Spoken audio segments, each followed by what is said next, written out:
Yo, what's going on, guys? Mush back at it with another video. I want to take you guys through some excellent Steam game deals under the price of $10. A lot of this is coming from the Capcom publisher sale that just kicked off. I feel like Capcom's running sales like every other week on Steam, but there is some other stuff. The Capcom stuff I'll try to go through fairly quickly since I feel like I'm like a broken record with a lot of these Capcom titles, but they're good. Even though everybody like kind of, not too hot on Capcom these days, the Capcom still got some banger titles to say the least, so I'll give them a shout when we get to them. But right off the top, I'm gonna give like a sleeper a mention. If you're into JRPGs and you're okay with the lower budget JRPGs, Mato Anomalies came out early last year, and it was a game that I really enjoyed. It's like a lower budget SMT title, and it's very reminiscent of that. I thought the setting was really cool. There's a lot of bland environments, and obviously you can tell when playing this game it had a lower budget to it, but it was enjoyable. So $9.89 for the game, I think is great. It came out at a budget price point of $40, and I thought that price point was pretty good, but man, it rocketed down in price. The MSRP is now $50. I guess MSRP isn't a real thing for digital titles, but you got the idea. Its regular price is $15 now, but $9.89, pretty good deal. I would say give that a look. You gotta be in the weeds as far as JRPGs to get into Mato Anomalies, but if you're a fan of the genre, obviously, I would say give it a look. Next up, Metro Exodus. The Gold Edition is $7.99 while the base game is $5.99. You can get the Metro Saga Bundle for $9.06. Look, if you have yet to play a Metro game, that Saga Bundle is a steal. That's just a great deal with 2033, Last Light, and Exodus. If you just want to check out Exodus, that's a great deal as well. Now, Exodus was actually my least favorite of the three Metro titles. I still thought it was really good. Incredible atmosphere. Visuals are really good. And still an enjoyable game. You're gonna have a good time with it. $9 and change for the Saga Bundle is great, and Exodus standalone is really solid as well. Next up, we got Dragon's Dogma Dark Arisen, 84% off for $4.79. I mean, we're coming up on Dogma too, so I thought I would mention this. It's one of those Capcom games, so let's go through these fairly quickly. But Dogma is a solid action RPG, shows its age, but still worthwhile to go through. Resident Evil titles, RE7, Biohazard, great game there. Resident Evil 2 Remake, both of those under $10. Biohazard is $7.99. Resident Evil 2 is $9.99. Those are good pickups. If you're not into, survival horror games, give those a shot. They'll probably get you into the genre because they're well done games. And the remakes that Capcom's been doing. The RE3 remake was kind of mid, but RE2 and 4 have been fantastic. Mega Man 11 is down to $9.89. I mean, I'm a sucker for Mega Man. The Blue Bomber is one of my childhood heroes. That's wild to say. That Mega Man was one of my childhood heroes growing up. But yo, I looked up to Mega Man, and I thought the Mega Man games were fantastic. Mega Man X4 was actually one of the very first video games I ever played, and Mega Man 11 is a good modernization of the classic style of Mega Man. Enjoyable platforming action game, certainly would give that a shout. Next up, we got Phoenix Wright Ace Attorney Trilogy, $9.89 on this. Solid collection of visual novels.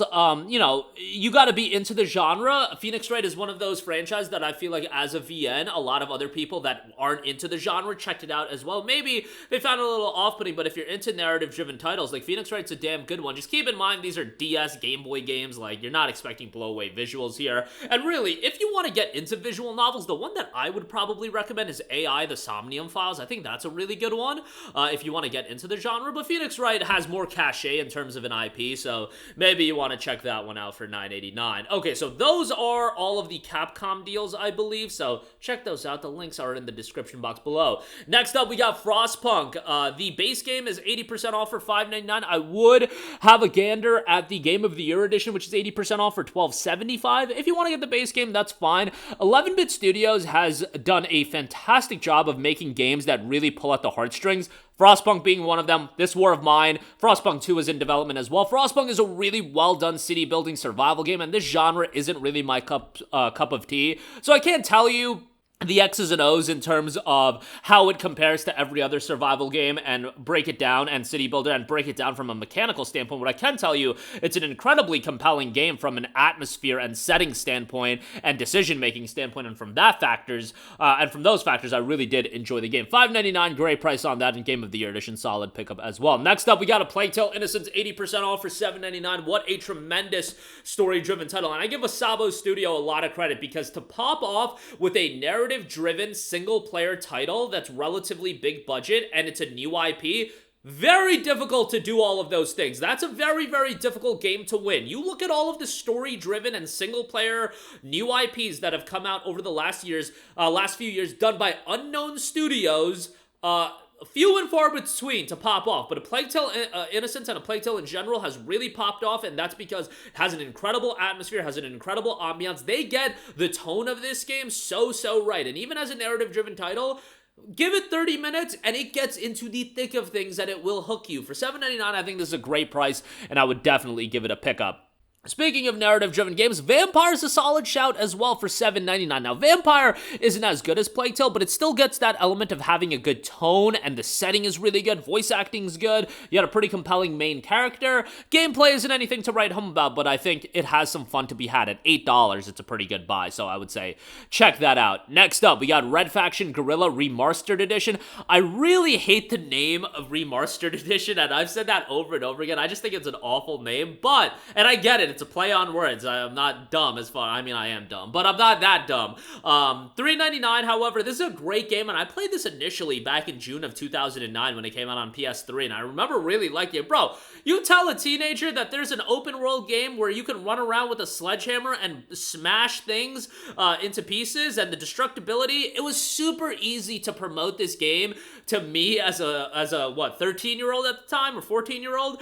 It was just like a super easy game to look at and be like, oh, this is something I would totally play. And Red Faction Guerrilla was exactly that. Had a great time with it. The issue is, like, if you compare this game to the open world games of today, yes, absolutely, it's a far cry from those games. But really, as an open world title that you can do whatever the hell you want, I thought it was a really enjoyable game, and at some point, I gotta go back and give this another playthrough. Like, I'm literally on the Steam page right now and seeing some of this gameplay, and I'm like, man, this was a fun game. Like, if you want to just mentally kind of check out, because the story of one Alex Mason isn't really one to write home about, but overall, I did enjoy the game. $4, I think, is a great buy, so check that out. And then we got Zone of the Enders, the second runner, Mars, 80% off for $5.99.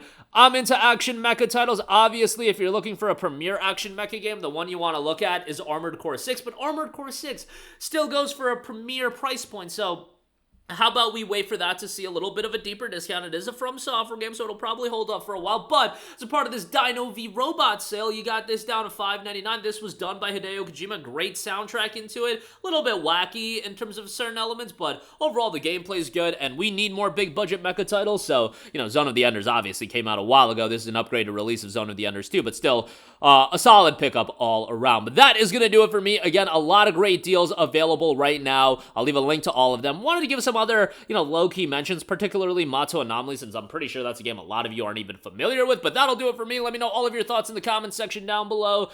As always, thank you for watching, and I will catch you guys in the next one. Peace out. Hey, what's going on, guys? Mush here again. Hope you enjoyed the video. As you guys might know, YouTube's notification system is sometimes a little bit wonky, even if you're subscribed to the channel. Maybe you're not abundantly aware that I uploaded a video. To remedy that situation, make sure you hit the bell notification button. This way, whenever I upload a new video, and I try to upload as consistently as possible, you will be notified directly of the upload, and you can watch it as soon as it goes live. I would really appreciate if you guys hit that button so you can stay up to date with all of the content I'm posting. But as always, guys, thanks for watching, and I'll catch you guys in the next one. Peace out.